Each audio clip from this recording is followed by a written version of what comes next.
Anyway, so welcome to another OUSA forum. This month, through Greg Osweed's good offices, we have former national team runner, junior national team coach for Spain, Alberto Minguez.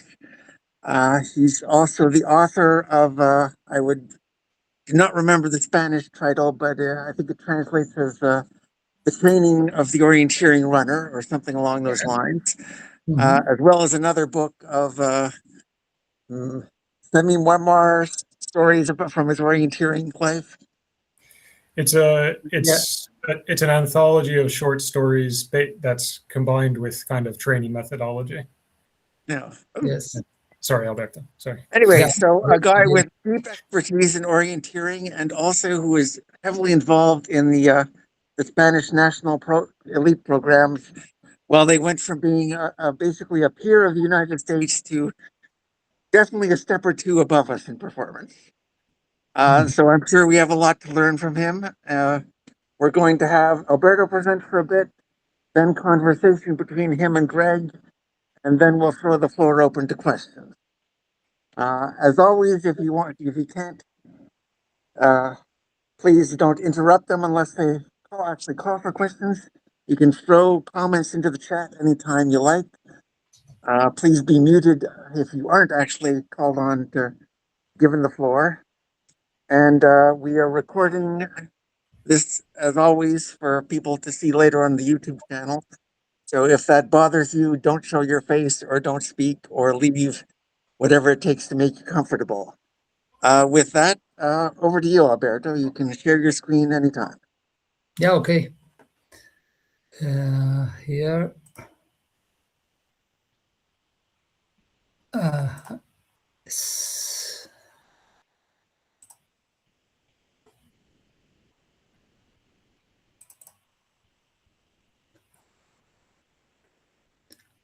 One moment.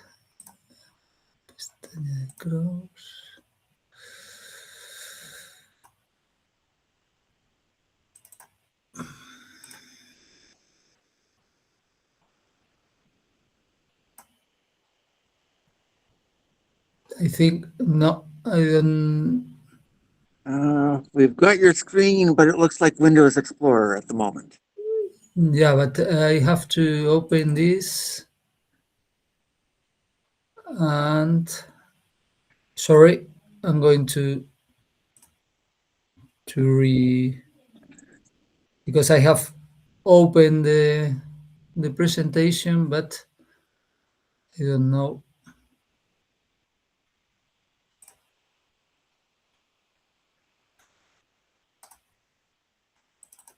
No. Yeah.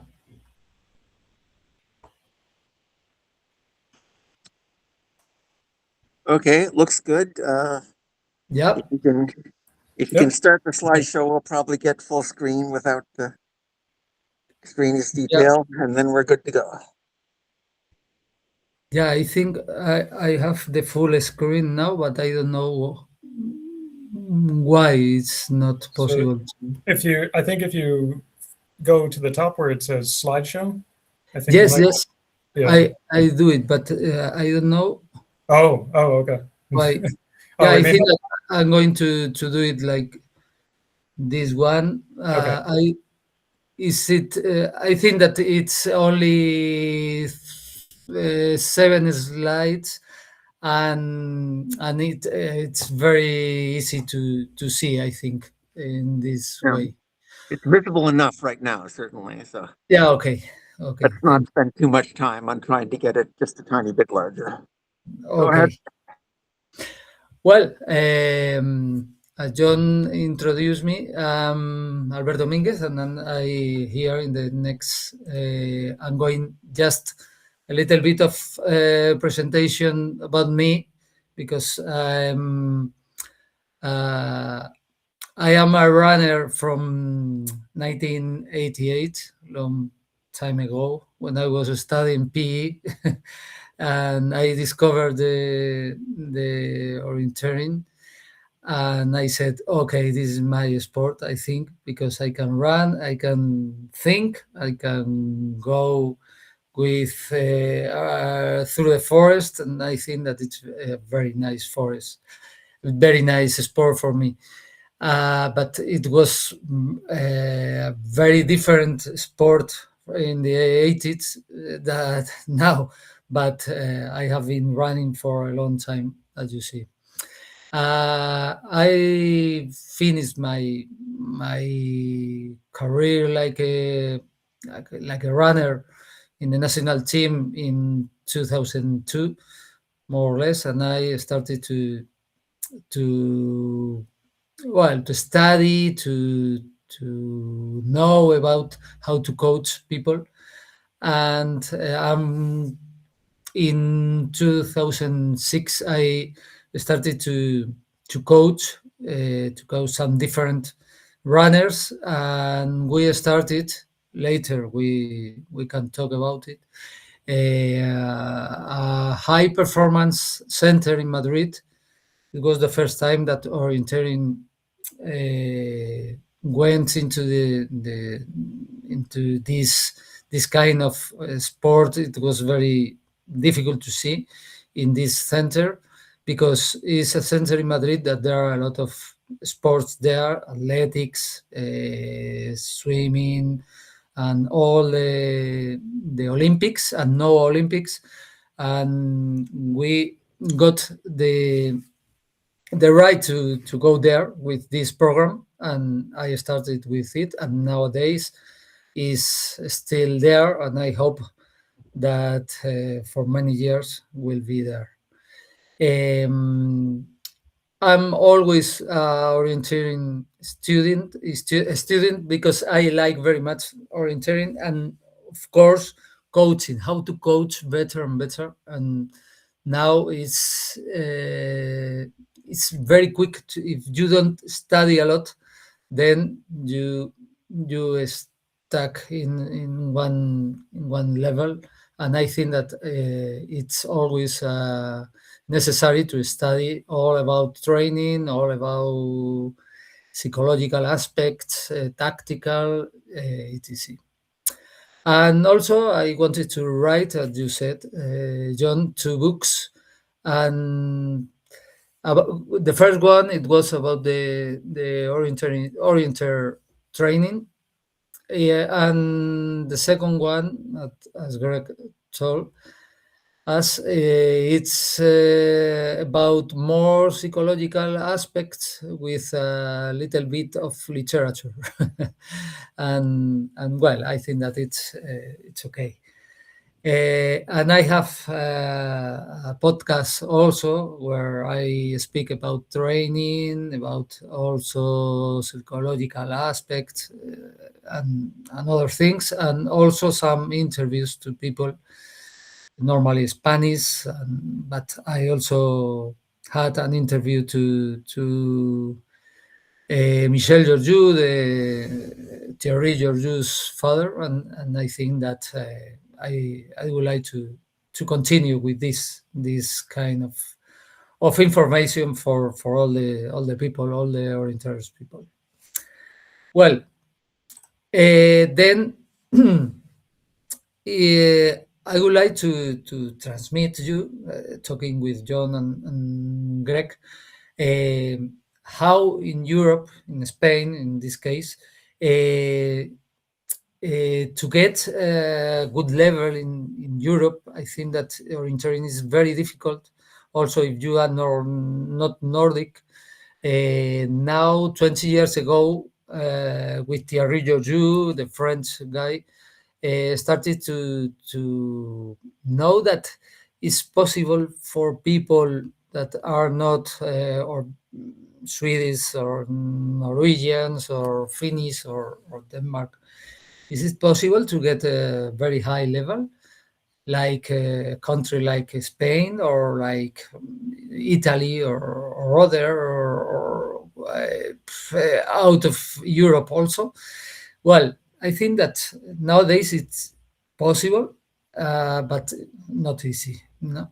And then what it's important to improve in orienteering after this long time studying and with a lot of experiences about orienteering, and to coach and to go to World Orienteering Championships, juniors. The conclusion is that you need these tips, and they are compulsory. That it's excellent map reading, because now it's very precise cartography around the world, and in all the important competitions. Map reading is important, because the very demanding terrains are chosen for the competitions, and now it's very important, this one. Very high aerobic demand. Later we'll see that nowadays all the most of the important trail runners here in Europe they have been orienters, and then that's a very it's a signal that is necessary to be on the top, to stay on the top, be very strong. The strength, it's like in mountain runners, the strength is very important. For example, 20 years ago, it's no runners train strength specifically like now. And now I think that it's very important in the program to be on the top. Psychologically, I think that it's a it's an sport that you need it, because if not, it's to how to face the competitions. It's with the rest of people that are running with you. It's also in the same level, and I think that it's the tip to go on that top, very clear. Dedication, because you need to travel a lot. You need to stay in training camps, to go to training camps, to go to the training camps very close to the competition, important competitions.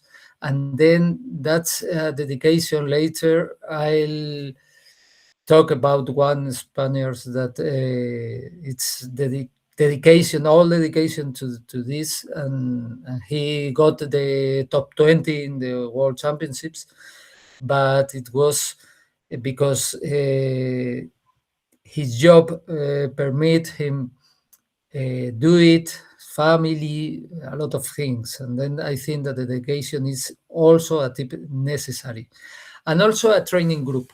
It's a club, or with another type of group, like a high performance center, like I said before. But it's important to train with people, to train different aspects of the sport, like relay, and also to fight every training with the group to push you. If not, it's very difficult to stay there. And I said before, why Nordics? And I also say to people that I do not forget where the sport comes from. You know that that starts in the Nordics with in the 19th century, the last part, and the maps there are different. You can be here like today, that we have been running in a very nice and a very technical terrain, but also in Nordics is a different terrain. And I always say, I remember the first time that I read a Nordic map. I remember that it was in Sweden. I was traveling there for preparing the World Champions in 1997 in Norway. And when I took a map they are in Sweden. And I said, oh, I know now what happened here. It was darker, a little bit. The stones were very difficult for me to see them. And I remember that training, my first training there, and I understood why it's necessary to train in Nordic terrain where the sport was born. Nordics, because clubs and the concept of club is very important there in Nordics, and they are the best clubs in the world. And I think that you are not a complete orienteering if you have not competed in Jukola, the big relay, or Teomila, the 10 T10, because you feel another orienteering, but the party of orienteering, I think that is two big events. The dedication there is possible for them because they have a lot of support by the government and others. They are not professionals, only some of them, but they can work of full time or almost to dedicate to the orienteering, and they can work for 50% or 30% because they have normally support from the government, and economically and socially is prestigious because the sport is very normal in these countries.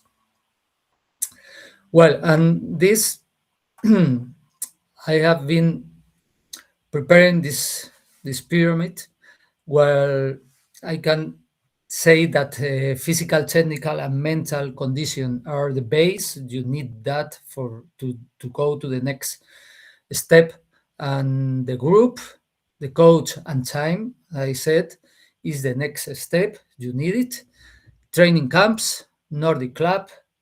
For example, here in Spain, everybody has his Spanish club and later his Nordic club, the best one of Spain. That is from 15 years from there to now, from I think that 2010 to now.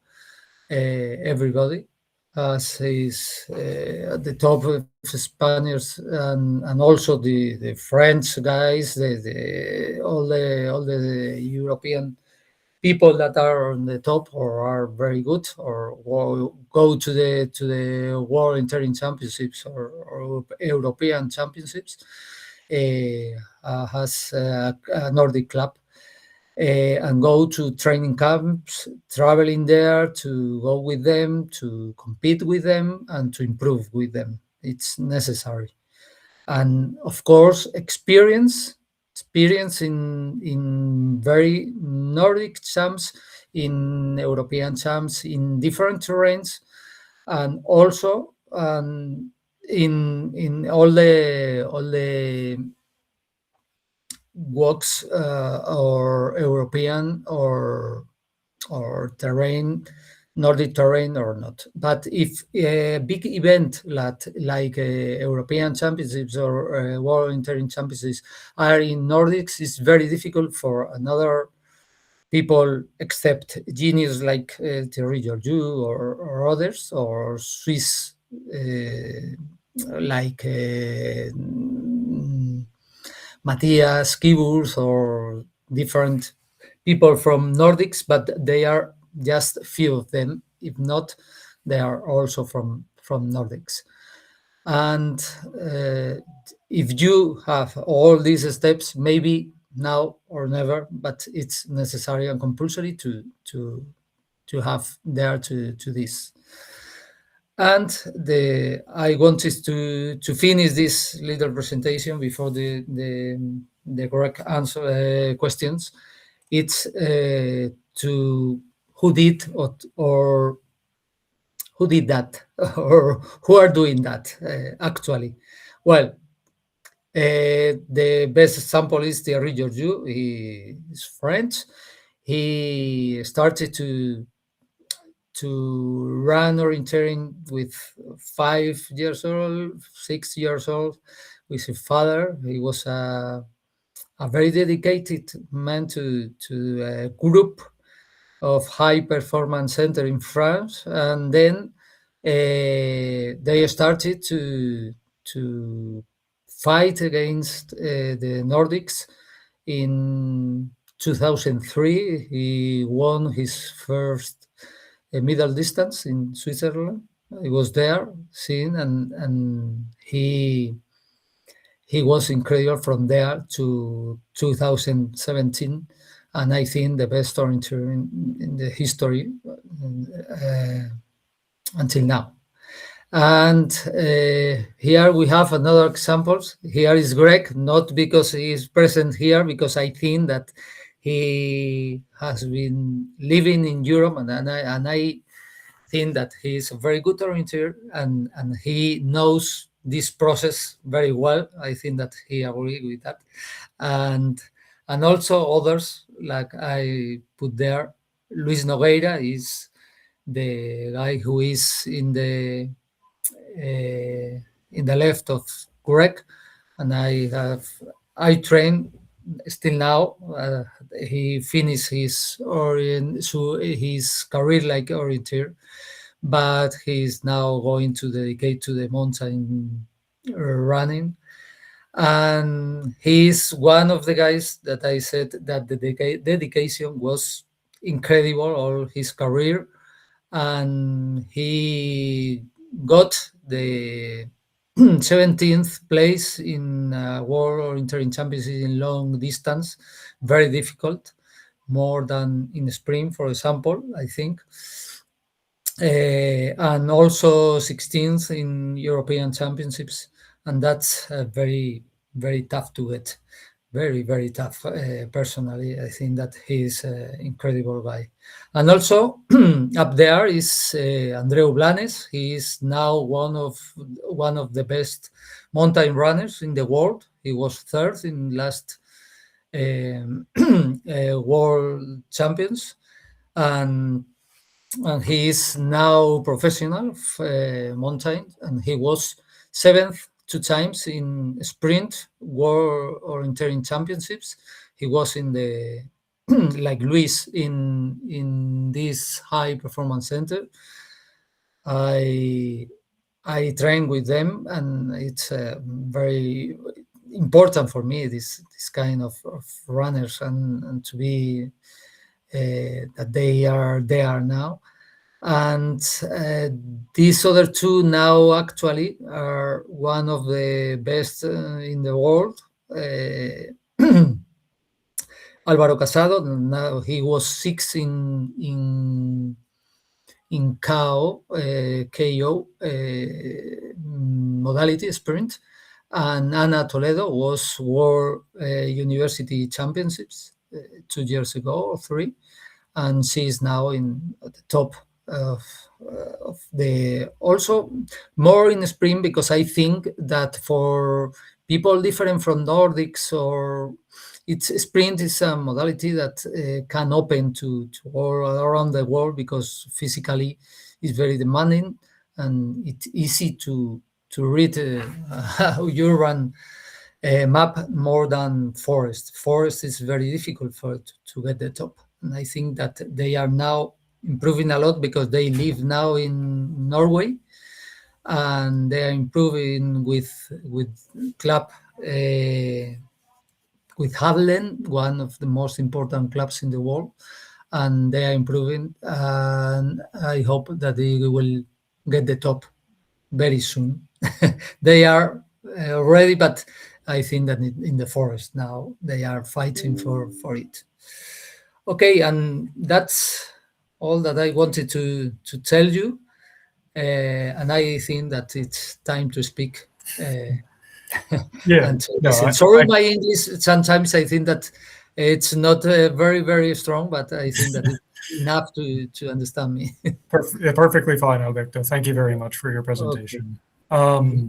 Okay, yeah. No, so we're gonna, for anyone joining now, we're going to jump into a section where I'm going to ask Alberto a few questions, and just to put this in context, so people understand.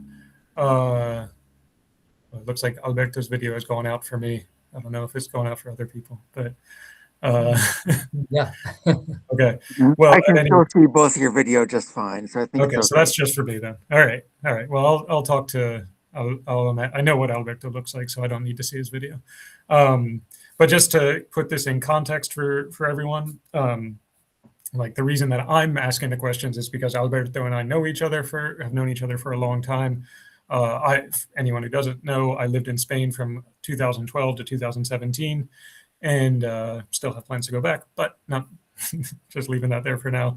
But Alberto, when I moved there, Alberto was coaching the High Performance Center at the Joaquin Blume Olympic Training Center and the Orienteering High Performance Center within that. And I was a very bad, or I was very strong physically, but I was a very bad orienteer. And but they had this van that would always go from Madrid, from the city, out to maps outside of Madrid, and they always let this bad American orienteer join for trainings, and I would always have to cut the training short because I didn't want people to wait for me for too long. But they were always happy to have me, and they were happy to help me improve and really and I learned a lot from that. And so I've got a few questions because while I was living in Spain, I realized that I think there are many important parallels between what might happen in Spain and what can happen in the U.S. As we said at the start of this call, Spain has gone from kind of being maybe a bit behind us to or a peer to us to also just jumping ahead of us. Maybe not so much in the forest. I think we can still compete in the forest, but in sprint, without question, the Spanish have taken a very large jump. But I think the parallels are very interesting because they've done a jump in elite performance and in the orienteering community. I think the Spanish orienteering community is actually growing quite well, and it has its problems, but it's overall it's quite healthy and growing quite a bit. And I think that can be very helpful for us as a large country, but a small orienteering country. So let me see. Alberto did answer a few of my questions in his presentation, so I don't want to go over too much, but in terms of Alberto, in terms of the overall orienteering community in Spain, not so much high performance, but orienteering community. Would you agree with my opinion that in the past 15, 20 years, things have improved in the Spanish orienteering community? And if that is the case, if it has improved, what are some reasons that you see that things have gone well in Spain? Well, yes, it has been a very big change from 20 years from now, because I think the develop of the little centers, the clubs, the effort that they have been working in with the youngers, I think that it has been very important. And for example, some of them in Catalonia, that is a part of Spain, also in Toledo, that is very close to Madrid, in Andalusia, they have been working for a long time from people, from boys and girls that were 10, 12, and they can engage with the orienteering at that age. And I think that now, 10 years later or 15 years later, we are seeing that it's another dynamic different from 15 years ago, that it was people that we started with that kind of people that were also 16, and it's too late. We know that the sports now start very early in the age, and then I think that it's the key. It's the key to develop with the small groups around the all the territory of Spain.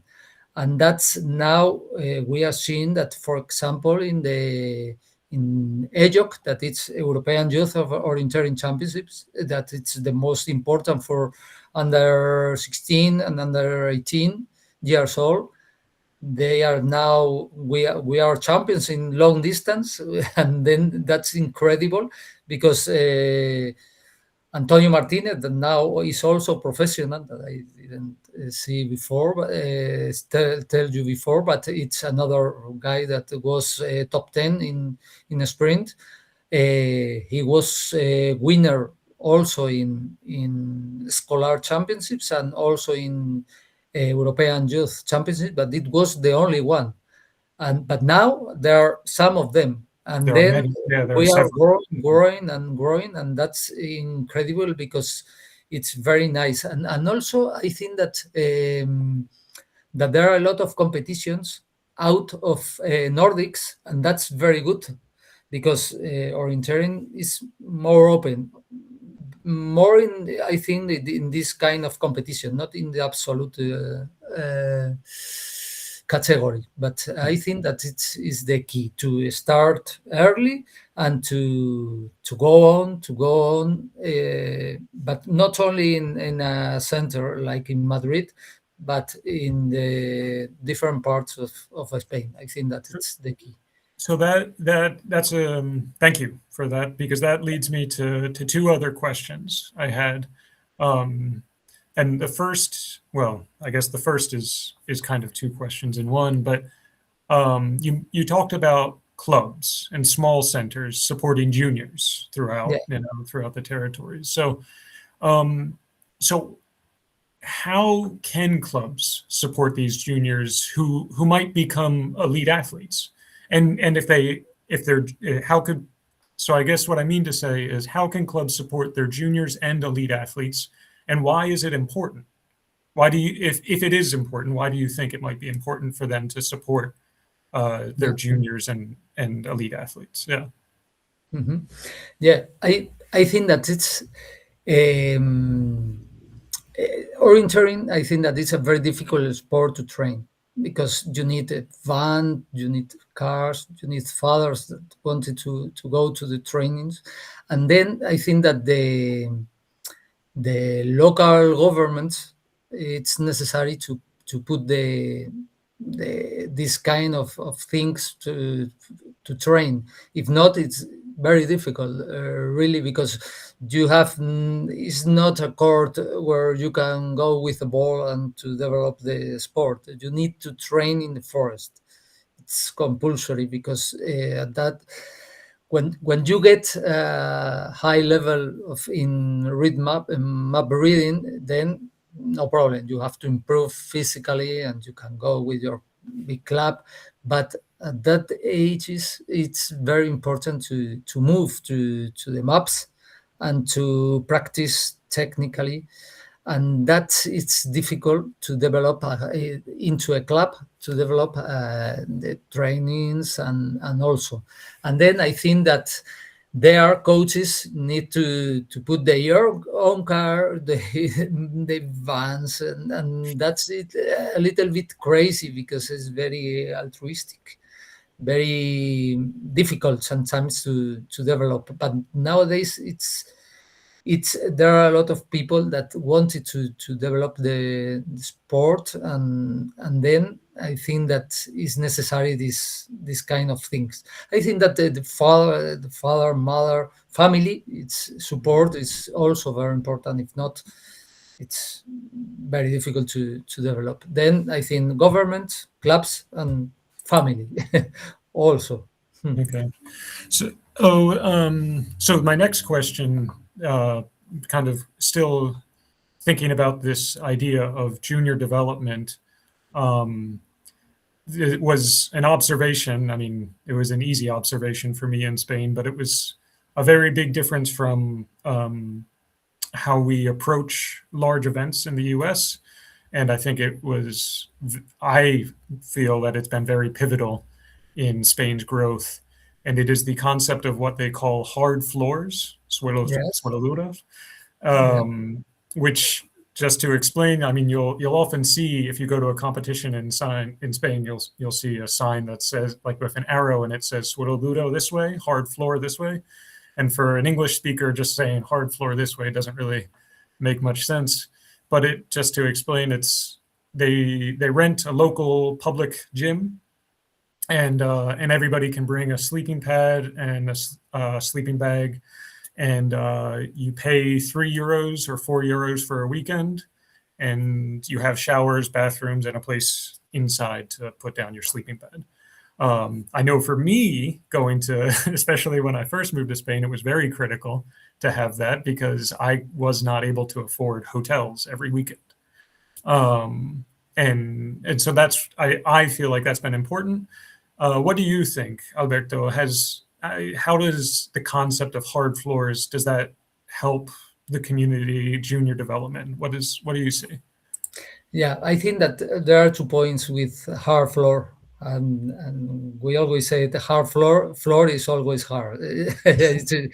And because two things economically is, as you said, very important because people 18 or 20 years old have money, and then they can't, if not, they can't go around Spain going to competition if they don't have another kind of support, if not with the family or whatever.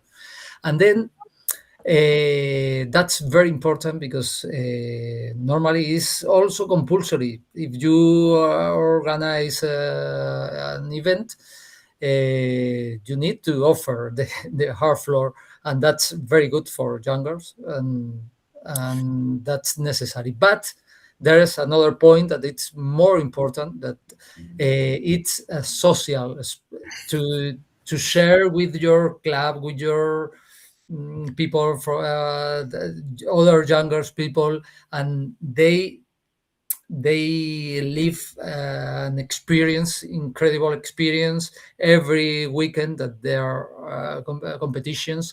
And then I think that that's very important, and I think that all of them, they wanted to go there also for the people, not only for orienteering, and that's the way to hook to the sport. I think that these two things is very important. It was always something that, and whenever I was staying at hard floors, and for me too, this was true, is all of your friends are there. Yeah. And usually after the race, you say, okay, let's go find a restaurant, and you go and you find your friends and you walk over to the restaurant, and then you come back. It is a very big social experience, especially for juniors, and that's very important. Although I can say that it's very important to bring earplugs, because the juniors, they don't want to be quiet when the lights go out. Yes. So you need to have some sort of ear protection and a lot of patience with juniors for the hard floors. So changing gears a little bit, the approach here. What do you think, as a coach in your coaching career, what have been some of your favorite memories of, the things that you look back and you say, I was really happy, I'm very happy that I was part of that? Yeah, there are a lot of them. I think I remember when we started the program in Madrid. I remember that we were people from a strange sport, but we were part of the high performance center, and that was, I think, very important. The feeling of stay there, I think that it was very important for me. And also when it was very difficult for a Spaniard to get one result internationally. And I remember Andreu Blanes, that he was second in the sprint in 2011. That it was his last year like junior, and I said, okay, this is possible. This is possible to get in a junior world championship to get the medal. And I think that this is a point where you know that you can believe in a program, in a country, in people that are, and I think that is another experience. And also a lot of moments when you go to walks to World Orienteering Championships and feel that you are not the last one, or the teams that you know that it's different from, for example, Sweden or Switzerland or whatever that are in the top, and later we were the others, you know. And when people are getting results, you said, okay, it's not class A or B or C. It's everybody can run and everybody can go to the top, and that's that feeling I felt the last World Interim Championships that I was like a coach. I felt that it was different from the first one, and and I think that it's very important also to understand people when they want to go to Madrid to train. For me, it was very important. Also, the feeling of people from around the territory of Spain wanted to go to Madrid. It's also like a coach, a very good feeling that it's good.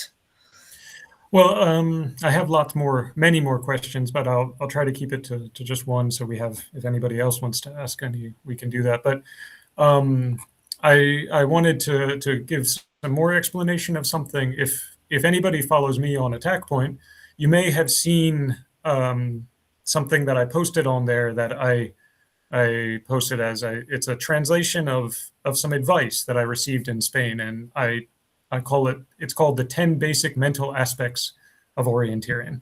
Yeah. And I got that I got it from Luis, but that comes from you, from your time when you were training. It's the Decalogo, right? The 10, it's kind of, I don't want to say the 10 commandments of orienteering because I don't want to go down that road, but the 10 basic mental aspects of orienteering. I have it here. I'll post it in the chat for anybody if they want to see it. What is your favorite of those 10 basic mental aspects, Alberto? Oof, I don't know. I don't know. I think that the order is not is not about the importance of them. And I thought about to say, okay, you are here, but this sport it's not a very important sport for the society. We have to know it, and also we are also just runners. And then I think that we have to be humbled. Of course, I think that to be humbled about that, because one of them said that everybody can win you, and also you can think that you are better than others, but orienteering is orienteering, and everybody can win you. And I think that it's the most important for me, because you have to focus on you, to focus on your training, to focus on, you have to try to win to the rest, of course, because this is a competitive sport like all of them. But you can compete with yourself. That's important here. And if you improve, they are going to put you in the list where you there, no? And then I think that that's the most important thing that I wanted to transmit to the runners in the high performance center, because you have to believe in yourself, but also you have to run for yourself, and later you'll see where you can get or not. But I think that's the most important. I like this one above all. I think it's on the list. I think it's number 5. It's number 5 is do not. Maybe I don't know because my memory now I don't know. But Yeah, it's okay. I translated that one as do not underestimate anyone. Everyone can beat you. Yeah, this That's one. exactly Yeah, it. I think that's My favorite one, which has always been good for me, has been number 4, which is the relationship between training and results is not always fair. Get used to it. Yeah. That's just the truth. Yeah. That's I how think that you can fight against everything, but not assure you a result. Of course, Yeah. you have to work, and later maybe you can get. and that maybe at some point you might have that one race, that one time that Yeah. come together. Yes. Okay, well, there's about like 15 minutes left, I think. So Yeah. I still have more questions, but of course, if anybody else has questions for Alberto, anything that you'd like, please, the floor is yours. If people want to use the raise hand function in the chat, that's great. Although at this point, if anyone wants to just jump in with a question, go for it.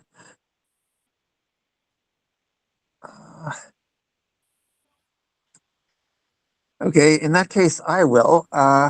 One of your second slide, I think you mentioned strength training as you keep saying that maybe is neglected a lot.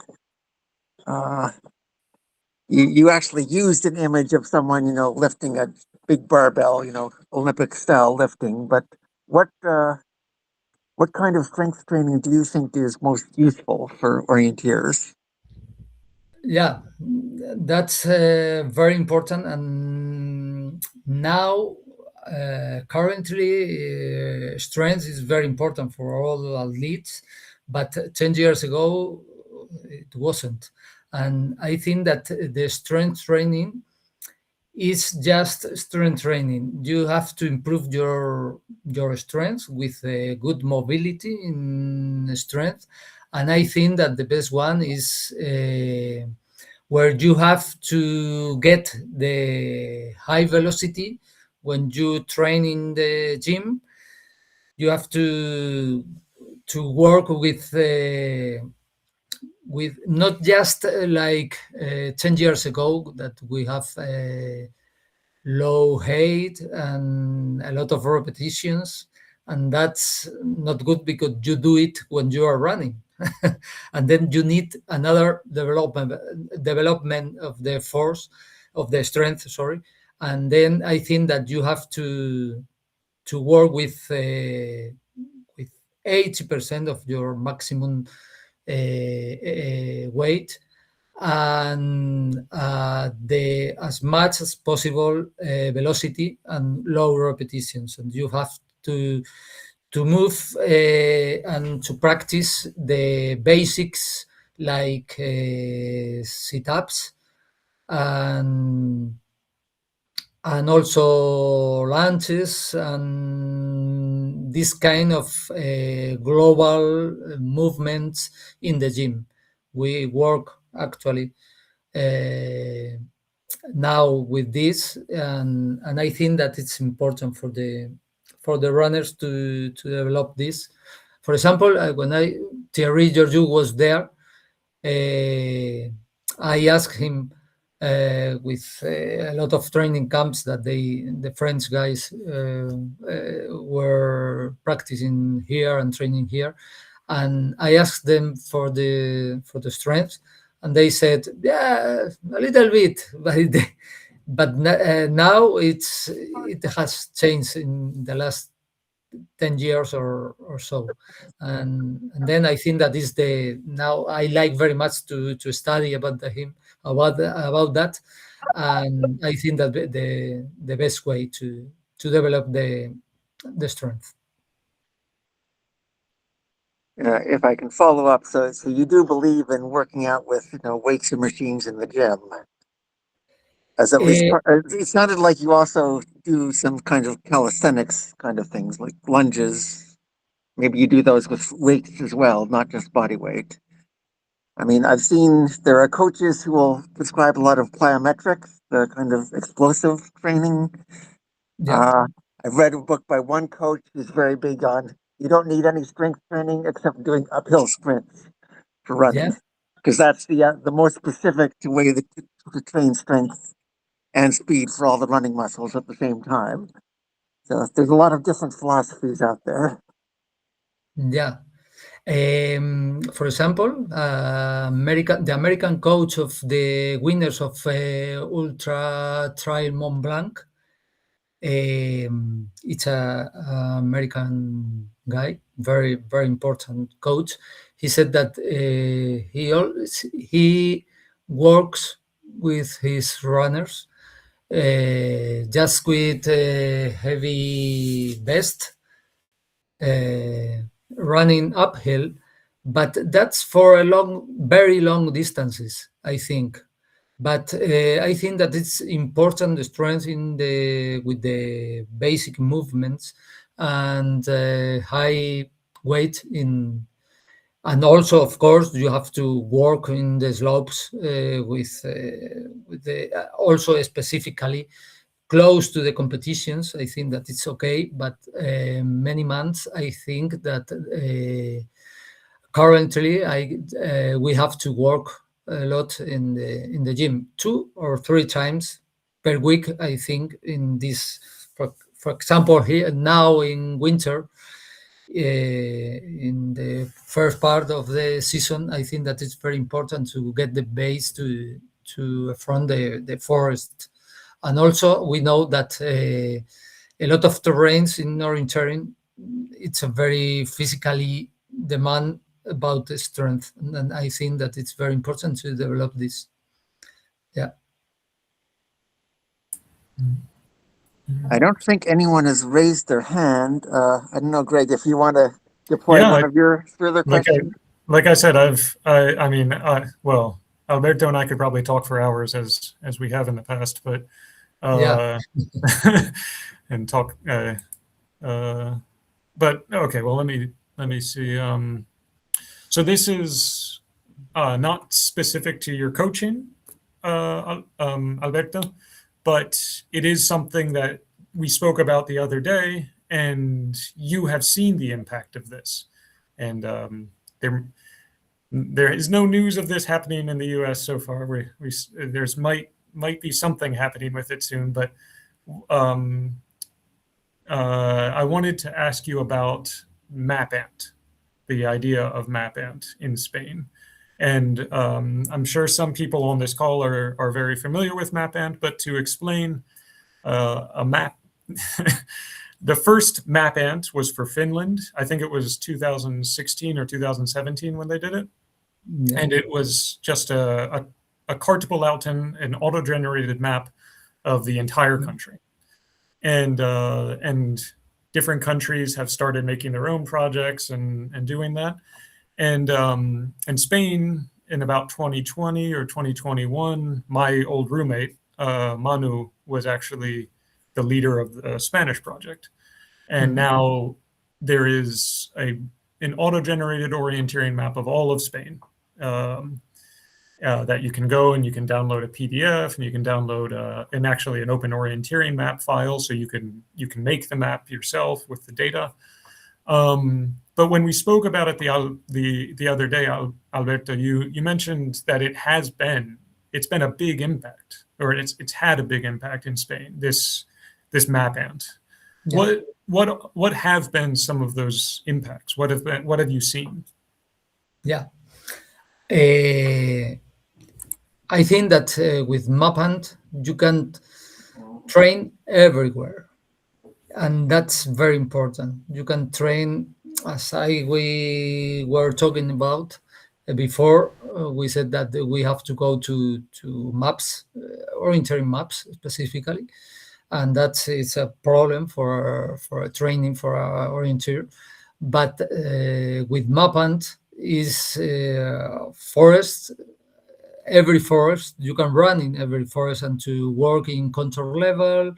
You can train with compass. You can train with not specifically the more detailed things of a map or features of a map, but you can train a lot of things, or you can go to the long run of Sundays, for example, and you can go with a map. And that's very important. Is the your philosophy is always, as you can train with a map in your hands, because you have to be in thinking to train your endurance, mental endurance also, and to be focused on reading all the time. And it's a very important point of Mapant. And I also think that everybody now if you go to a competition, you can imagine the terrain. And then I remember the first World Orienteering Championships. It was in Sweden in 2016, that the organization put the Carta Palautin maps on the web, because only Nordics or other people said, okay, they have, and the rest of the world, this is not fair. And the organization said, okay, we are going to put it and to show to everybody that wanted to see it. And it was internationally, it was the first time that everybody could see the map. And I think that this is very important. And now you have the responsibility in the United States. So you this weekend, earlier today and tomorrow, you're going to a competition, the Maximus Orienteering meeting. Yes. Did you look at the areas on MapAnt before you went? Not this, because I have been skiing all winter, and now orienteering, I'm starting the season. But always you take a look when you go to an area, a forest area. You say, okay, where is the Spanish champs? Here, okay, we are going to take a look. And that's very useful, because you can imagine, you can work psychologically, visualizing the terrain. And I think that it's very important, and everybody knows that it's important. Yeah. So this is me stealing the spotlight from Alberto for one moment. I just wanted to say one thing, is that it's important to emphasize that this is an auto-generated map. It is not field checked. It does not have all the details of a normal map, which, as Alberto said, is you can train many things with a MapAnt map, maybe not, but not map reading, not the same as a very detailed map, right? A few years ago, I was preparing for a race, and I made an auto-generated Cartpolautin map of it, and I actually took a very bad route in the race because I studied the auto-generated map too much, and I didn't see a trail that was very obvious on the map, but I thought that I knew the terrain because I studied it too much. So it can be, of course, you overstudy the terrain. Yeah, exactly. So I think I've seen, and I mentioned that because I've seen some people in the US feel concerned about the idea of people making auto-generated maps before competitions. Because, as you said, it's in the past, having the map of a new area has always been seen as unfair. But it's also important to make sure we know that it is not a real map, that it gives you some psychological preparation, as you said, but it's not the same as looking at the actual map. I think that it's important.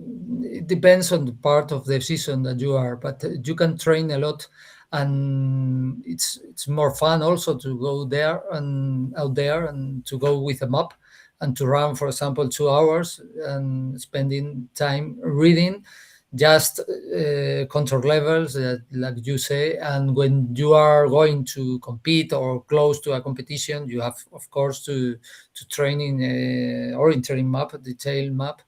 But it's very useful, I think, to go there and to train with a map, and many technical options you have with Mapant. Okay. Well, we're at the end of the hour, and Alberto has a race tomorrow, so I think we Yeah, should. yeah. should probably We'll let him. see. I'm very tired today from the long distance, but we'll try to do it well because it's a very fun terrain. Yeah. Yeah. So, okay. Well, yeah, John. Okay, yeah, I think we'll call it the hour. Thank you very much, Alberto. Yeah, you're welcome. Hope everyone here and the audience that will see this recorded rather than live, I'm sure they got something. We'll get something out of it. Have a good race tomorrow, Alberto. Okay, thank you Thank very you again. much, and thank you the opportunity to explain the Spanish and the European way of life of orienteering. It's a pleasure for me. Okay. Perfect. Have a good night. Thank you, Alberto. Okay. Okay, Good night, everybody. Thank you. Bye.